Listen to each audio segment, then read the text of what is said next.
Olá, seja muito bem-vindo a mais um Direto com a Palavra, nossa única regra de fé e prática. Estamos discorrendo essa semana, sobre confiança somente em Cristo. E no trimestre nós estamos discorrendo sobre Filipenses e Colossenses, a lição da escola sabatina.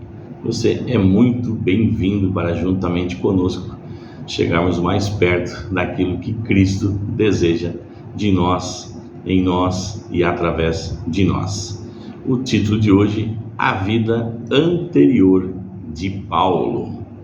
É comum que os cristãos, ao se converterem, pensem em sua vida em termos de antes e depois de aceitar Jesus, assim como Paulo em Filipenses 3.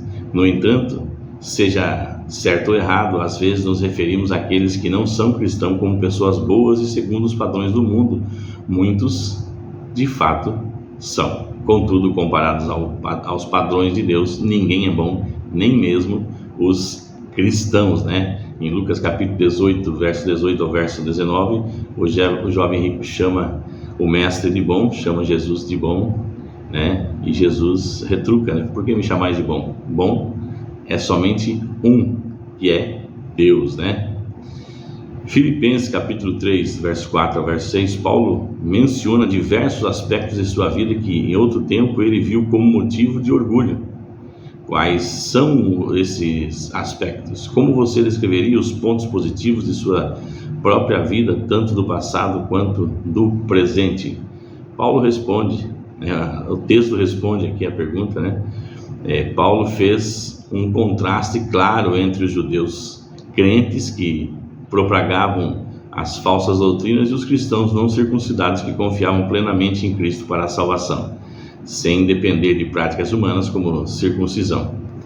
Embora a vida passada de Paulo e sua origem fosse impressionante para padrões dos judeus, nada disso contribuía para a sua salvação. Na verdade, essas credenciais o impediram por um tempo de enxergar sua real necessidade de Cristo, a autossuficiência, Paulo não era apenas circuncidado, ele era circuncidado no 8º dia, que indicava que, como israelita de nascimento e membro do povo da aliança, foi circuncidado exatamente no 8º dia de vida, conforme a lei, Ele também fazia parte da tribo de Benjamim, uma das mais importantes, que incluía cidades de grande relevância de Israel.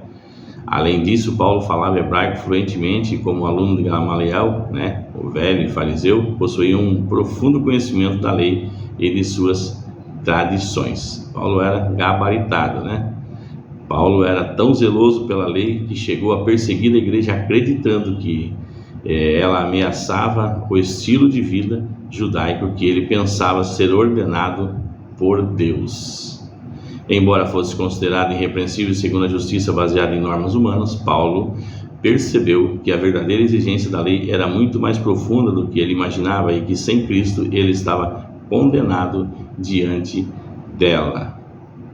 Questão de rodapé: compare Romanos capítulo 7, do verso 7 ao 12, com Mateus capítulo 5, versos 21, 22, 27 e 28. Que ponto essencial Jesus e Paulo destacaram sobre a lei e por que a fé em Cristo é a única fonte de justiça e não a lei? Reflita: quão bem você cumpre a lei, especialmente na maneira que Jesus ensinou que deveríamos? Bom, a lei mostra a nossa transgressão e a fé em Cristo cobre a nossa transgressão, Se cumprimos, porque somos a justiça de Deus em Cristo e não por nós mesmos. Por nós mesmos nós certamente não conseguimos. Não há mérito em nós para galgarmos, para alcançarmos a salvação.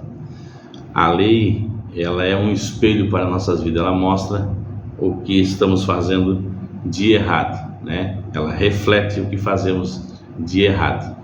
Então, nós buscamos a graça, buscamos Cristo, que é a única maneira de sermos perdoados e aceitos por Ele, para nos tornarmos a justiça de Deus em Cristo. Amém, amados? Louvado seja Deus. Vamos orar? Pai amado, Pai eterno, obrigado pela Tua palavra. Te louvamos, Senhor, pelo Teu cuidado com as nossas vidas. Nos colocamos diante de Ti e declaramos que somos totalmente dependentes de Ti, Senhor. E nós nos submetemos a Ti, nos submetemos à Tua palavra. Em nome de Jesus. Amém. Um grande abraço e que Deus vos abençoe.